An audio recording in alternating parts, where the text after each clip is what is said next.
Welcome to In a Clutch with the Cottons. I'm DC or Debo for the OGs. And I'm Steph. Welcome back to our Unrivaled series. Today we're going to be taking a deep dive into the first half and of 1v1. Unrivaled and the 1v1. Yep. The flu took us out in the household for a minute, but we're back. We survived. And let's get into this breakdown, okay? Hey, stay safe. Stay away from them germs. Yes. Wash your hands. Yes. Be clean.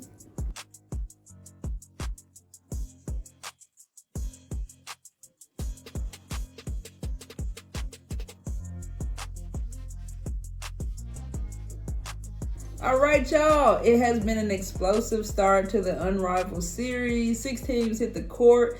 And here are our current standings as we head into week 4. Yes, no lies. I've been pretty shook here with everything that's been going on. Woo-hoo! But oh my God, y'all, our Dallas community group chat is crazy with Hootieville. It's crazy. So you got the Lunar Owls, of course, 8-0. 8, 6, 7, 8. Oh my God. So Laces are 4-3, coming in at the second standing. Tied for third place, Vinyl and Rose. They're 3-4.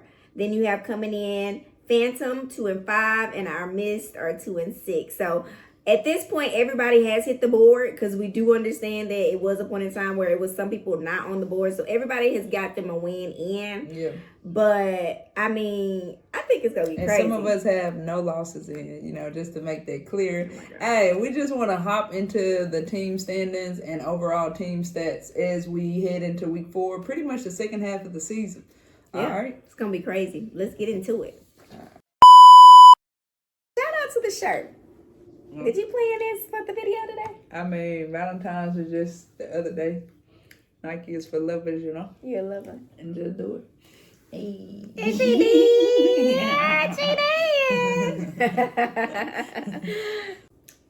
Okay, so first up, Lunar Owls. They're 8-0. They're the undefeated team right now. When it comes to the top 10 players in this Unrivaled league, you got Queen Fee, who is, of course, number 1. She just won the 1v1 and all that money. She getting the money. She getting the bag. She moving the ball. She's Queen Fee right now. And then you got Alicia. Alicia Gray is also holding it down at the number 4 spot for the top 10. So, I mean, let's talk Lunar Owls. Hey, I mean, them having number 1 and number 4 makes a difference. That means they got the best player, which is Nafisa. I mean, it's hard to stop her. Once she find what she kept saying, her sweet spot. Once she find that sweet spot, it's over it. It's for real though, but it's a collective team effort. Just to see them go so hard for each other in a 1v1 tournament. I mean, I don't think I saw any other team that just played for each other, huddled up with each other, talked to each other. It's made sure like I win, I want to see my teammates, even though it's a 1v1. So the camaraderie with this team, it just shows on and off the court. Yeah, for sure. But yeah, let's just talk stats real fast. So we got again Nafisa Collier. She is leading the league with average points, averaging 29.3 points a game. That's come on, girl. Come on. What can you do but just try to defend and contain. Defend the defender of the year. And then Alicia Gray coming in at 19.5. You might as well round it up to 20, right, along with Skylar, who, Big Mama been doing what Big Mama do. So, the team is just, even with Courtney and Shakir, just a reminder, they only got 5 players. They are the only team that has 5. Despite the injuries. Like, they came into the league pretty much knowing Cam was going to be out, and it was just like, hey, let's rally behind and let's do what we got to do. Ain't picked up no replacements, just play with who they got. So I just think, again, going back to our very first videos, I said this is team something to prove. Right. Everybody on this roster has something to prove, and they're showing that night after night after night. Yeah. You mentioning them only having 4 players, and I'm looking here at the stats, and it's like, of those 5 players, 4 of them are double digit? Yeah. So, and then Shakira is like picking it up in other places and Hey, doing her she thing. is You coming know, through. I'm gonna say, I mean, they played well. She has become a fan favorite of Yeah. mine. Like Yes, I'm for enjoying. sure. I can't wait for sure. I hate that she played with Washington, but But it's okay because her and Aaliyah Evers are getting this platform right now to showcase what they got, and it's like y'all can. The numbers don't matter. The rankings don't matter. No. I mean, it's a different league. It's 3 versus 3, but 5. It makes you excited. Yeah. I feel like a lot of people who are watching this are becoming introduced to players who can produce, and you just kind of starting to pick up some favorites along the way, and it's just like, okay, you know what, I might watch you play. Like I'm a fan of your game. Right. And gonna be excited to see you when you come into Dallas. For sure. Hey, we'll be there. See you soon. Okay, so next we're gonna have the Laces. They're 4-3. You got McBride sitting at the number 2 spot. I'm so sad that I didn't get to see what she was going to do in the 1v1 tournament. And then you also have Tiff Hayes sitting at the number 5 spot. So, I mean, let's talk Laces right quick. All right. So, again, with having Kayla McBride and Tiff Hayes 2 and 5, again, right behind Lunar Owls with 1 and 4. That the numbers just don't lie. Your top players are on the top teams for a reason. Mm-hmm. And it's just pretty much... coming down to the numbers. And I'm gonna be honest, we know the Laces, they were undefeated up until they faced Lunar Owls, but they lost Alyssa. Jackie ain't played much, so the injuries have caused them to not be as good as expected. Yeah. So hopefully with the rest and in between, and hopefully players coming back, they can end up, coming back and showing who they are. Because, hey, I mean, it was Lunar Owls Laces for a little minute. I mean, and even you got players like Kate Martin showing up. Yes. Stephanie Dawson showing up. Yeah. Stephanie Dawson averaging 10 points. So that's pretty good for the Laces team. Again, it just, injuries have hurt them. Yeah. So, we're just. But they may do what they to still have their second spot with the injuries despite it. Right.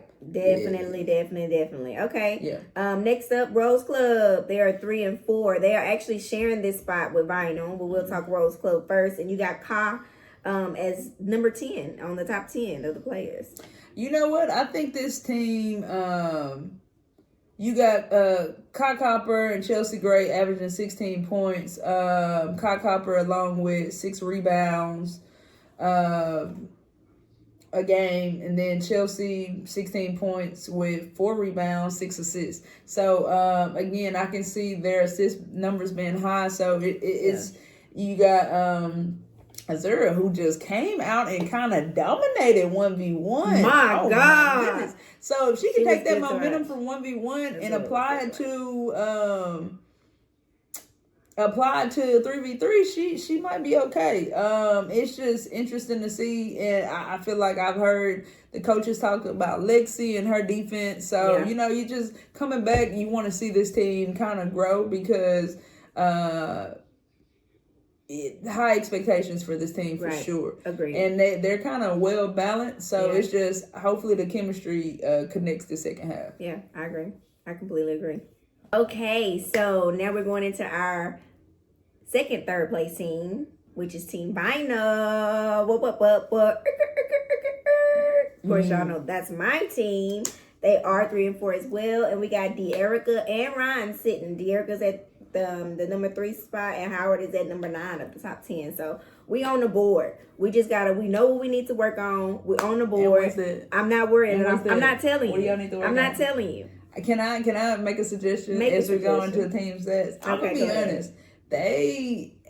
From what I see, they need to work on their transitions. Okay. Like they gotta sub out people. Maybe I can agree. I'm not gonna lie. Ray Burrell, Jordan Canada, Aaliyah Boston. That second unit, and they just gotta. Well, it's not even a second unit anymore because that mixed it in some. I think they starting Jordan Canada for Ryan just to give a boost. They got to figure out who they're playing on the court with each other. Yeah. I hate to say it. I mean, De'Erica has been consistent. Yeah. But other players are a little bit more inconsistent, and the subs just need to come a little bit sooner. Okay. With them first and third quarters, or Okay. I would say second and third quarter before you get to that fourth. So hopefully they can get some shots falling. I mean, they look good. Look at they stats. look better. Give They me stats. look better than what they are. What are they? You got De'Erica, 21 points a game, 21-10. She averaging a double-double. Ron, 17 and 5 and 2. Enrique, your girl, 13 and 3. And by almost 4 assists, so that's not bad. And then you got and Ray did her Ray thing and Jordan in, both are 1v1. averaging about 9 points. Right. Even with Aaliyah Boston, 5 rebounds. So they're uniquely balanced in what they all bring. It's just a matter of they got to figure out their pieces and their subs and getting their rotations better. I feel like that's the only thing they're missing. Okay. I mean, with De'Erica on the team and Ryan and Enrique, you cannot go wrong. So hopefully with the rest. Even though Rika ain't rested, she been playing 1v1 and went to NBA All-Star. She winning. She getting money. I mean, so I can't but I feel you. Hey, so it's just a matter of finishing up strong. I think they will. Yeah. I think they will. They started off strong. Right. They did. And then it was just... Yeah, it got sticky. Mm-hmm. Okay, so... Sticky. Okay, now for the bottom 2 teams right now. Starting with the first one, we have Team Phantom, or Phantom Club. I like to call them how they are. Phantom Club 2 and 5. They do have Sabrina sitting at number 7 and Satu sitting at number 8. Congratulations, Satu, our unicorn from here in Dallas. On your signing with the Mercury, you're gonna do great things, girl. Can't wait to see you when you come visit us. Hey, I mean, I would go get my Satu jersey. I gotta figure out what to do with that thing. Keep it in, get her to sign it when she comes. She probably won't sign her wings, but maybe she will. Maybe. All right, so just moving on to team stats, we got Sabrina Ionescu, which she's only played 5 of the 7 games that they played. She's averaging 17, almost 18 points a game, 6 rebounds, 5 assists. Pretty good stats for her to say she missed 2 games. So if she can get her shots falling, this was the team I said could be your sleeper team because everybody can shoot. Their shot selection has been off. So maybe the second half they can get some threes to fall. Better defense. Okay. I will say their defense has been lacking and their 3 balls have not been falling.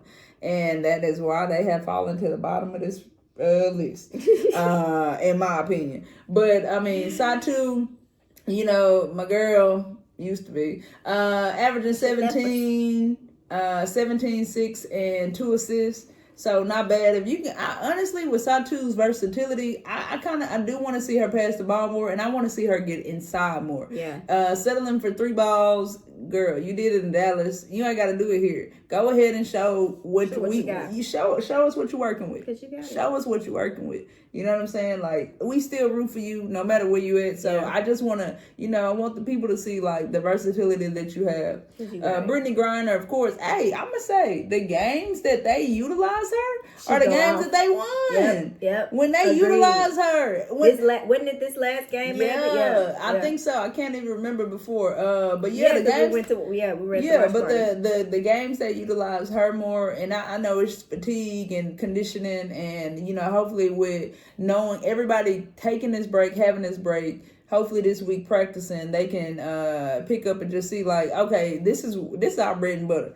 This is what's gonna get us wins. And then just rounding out the rest of them, Natasha Cloud, Heidemann, and Katie Lou, just coming in and doing their part when they are called, when their number gets called. So hey, y'all got a little work to do. Start working, but it can be done. It can be done. I can't wait to see what the turnaround is going to be coming back. For sure. From the little break. Mm-hmm. Okay, next team, last but not least, is Team Miss.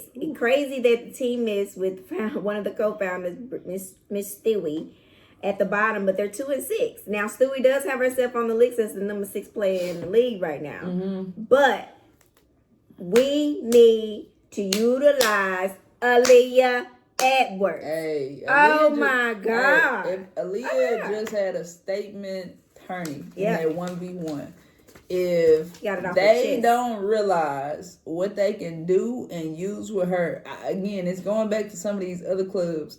Y'all gotta get these subs in. Yep. They waiting. They hungry. Hey, it's all about this. Mm-hmm. So it's just like, utilize what you got. I mean, some people, I get it. Like, I'm looking like Jewel has played 7 of the 8 games, so she's only missed 1 game. But she's averaging 14 points. These are low stats, in my opinion, for Jewel and what she can do. But at the same time, if a compliment her with somebody else coming up, Dejanay, compliment her with Aaliyah Edwards. You know, you can get Brianna and Aaliyah out there together. Brianna can go and play guard. You know what I'm saying? While we're kidding, right. It can work. Y'all got Sloop. I mean, this was one of my teams at the very beginning. It was between them and Lunar Owls. I was like, these are my top 2 teams on paper, just based on stats and laces, I would say, just based on veteran leadership, stats, and the ability of the versatility of the players on their team. So for the Miss to be at the bottom of this list is crazy to me. You know what I'm saying? But I think they had good momentum ending the break because they got a win finally. And then they ended up losing and then got another win, something like that. Or maybe it was 2 consecutive wins. But I think they're figuring it out. Yeah. They definitely did because they had not won a game until like week 3. Yeah. So, you know, if they just continue with that momentum, they straight. They are straight, for real. I agree. Good team breakdown. I mean, that's your recap right there, all the teams and what they got going on and their standings. And it's like, I really feel like it could go any kind of way at this point, you know. So it's going to be interesting to see this second half around. Very interesting to see. Hey, we're excited. We are excited. Let's go. Okay, so it's crazy that when you look at the top 10 players, right? The top 10 that we just talked about. There's no Stevens. There's no Enrique. No Courtney Williams. No Shakira. No Aaliyah Edwards. But did y'all see how they balled in the 1v1? That is not to go unnoticed because we had already been talking about, and everybody on social media been like, okay, the breathing in 3v3 is like, it's different than with 5 players. So it's like, no. Did it die? It's good now. I turned it on. I would sit that. My fault. Okay. Let's keep it going. Okay. We're good. Back rolling. All right. You said if the coaches can utilize their strong points and their skills and what their strengths are and utilize it in the game plan, then it'll be all fine. Like, I want to see all of those players step up the second half because they showed up in 1v1, which shows that they are good in one versus one matchups, which is most of what 3v3 is. Right. Okay. So, you know, of course, I'm turning over Team Vinyl. You spoke early on just a few things that they need to work on, and I agree. Transition was one of the things that I'm hoping that they can kind of lock in and secure your team. You were confused between your Lunar Owls, your Hootieville, and your Team Miss. Are you sticking Hootieville, or are you like, you know what, the Miss might come and just surprise us? Hey, man, it's Hootie all the way. Okay. Like, hey. Once a Hootie, always a Hootie. It's Hootie. Such a hoot. All the way. Lunar Owls, I mean, they've done everything that they need to. Yeah. No injuries, and we're good. Yeah. Like, as long as everybody stays healthy and everybody is doing what they need to do to keep their bodies, their minds intact, it's going to be all right. So that is always the factor with any game, any team, any organization or league is the injuries. So as long as they continue and stay healthy, I don't see anybody taking Lunar Owls down. I don't know. I can't remember how it ends. If it's just like 1 versus 1, because they've been down some games and they come back every single time. You know, whether it was on the questionable free throw line or whatever, but it's just like, it's they always find a way to win. Yeah. Okay. I see that. I can definitely see that. Now, it's been some buzz on social media, of course, around the founders participating in some of the events or just participating at all.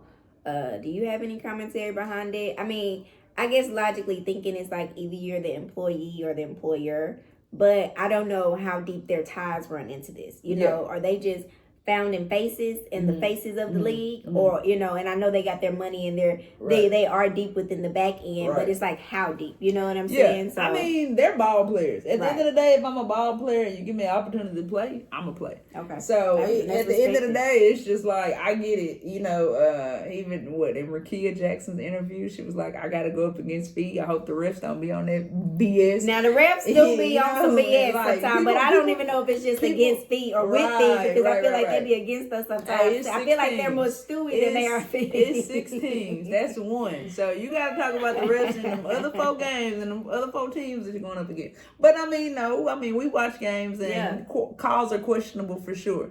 Do you think of any changes that you would like if they sent a questionnaire and was like, what could we do better for the next season? For me, I honestly feel like maybe grow the teams. Mm-hmm. Maybe we need a 10-person team. That way it leaves rooms for injuries. It leaves rooms for other obligations and stuff. And you're not having because you need these teams to really start together and finish together. Well, honestly, like better health screenings before. Yeah. Like if you knew you weren't good coming in, you should not have signed up. You know what I'm saying? Don't just fill space just to say I'm a part. So it's just like players have to be mindful of what they're signing up for and what they're doing. So I think I was 6, 7, but then it's like now I'm kind of pushing 4-on-4, 5-on-5. Well, no, you don't. You can still keep it 3-on-3, but you got people that can rotate out. Maybe I don't have to play every game. And that's what the 3 is for. I mean, maybe 7. I think 8 is a bit much. Maybe, I don't know. Think about 8, 9 players, right? Mm-hmm. And you got 3-on-3. Well, then you got 3 reserves. That's what I'm saying. But I'm saying if everybody's healthy, you got a lot of people sitting, and it's hard to. It's just, in a normal season, you got some people that sit on the bench and they don't get in, and they're holding space. But the whole purpose of this is for I feel like the whole purpose of this, we are the top 30, 36. But you got to think about everybody should be playing. Granted, everybody should be playing, but in the event, because it happens that somebody can't. I don't have somebody that I'm just pulling from a team. Well, that's why it's 3 more. Well, again, it goes back to being healthy. If you are healthy, say you're healthy. Yeah. And if you're not, stay home. Join another league. Which I'm sure nobody showed up and did.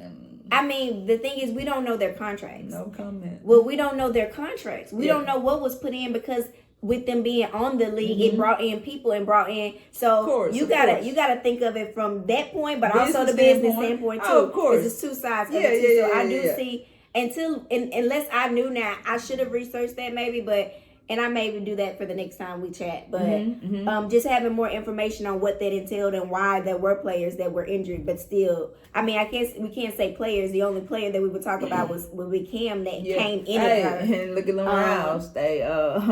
Right, exactly. You know what I'm saying? They're playing with 5. Right. Less is better sometimes. I hate to say it. So I don't know about growing the teams. I don't know how much of I don't know how much of an impact. It could work or add another team. When you have a team that, maybe adding another team, possibly. I guess it all depends on I get it. It's all that, So what about y'all? What do y'all think? We're going right here. We're finna get ready to close out week 4 of the Unrivaled Champ. Like, how y'all feel? Y'all all right? But like, is your team rankings, are they changing? Are you picking another team? Do you still got, who you think gonna win it all? You got, who you think? I think the Vinyl are gonna win it all because I'm Team Vinyl, and that's just how I roll. In my community group chat for the Game Changers group that we have, let me tell you that they are always on me. They call me Delulu all the time, and that's fine. I'll be Delulu for Team Vinyl. I'm just loyal like that. Okay. Yes, you are. But I will say it's been very, very fun to watch the Lunar Owls. So especially with being surrounded by so many of those individuals. But hey, don't forget to like, share, comment, and subscribe for more breakdowns, highlights, and all the things with the Cottons. Remember, life's unscripted, and so are we. This was In the Clutch with the Cottons. Bye. Peace.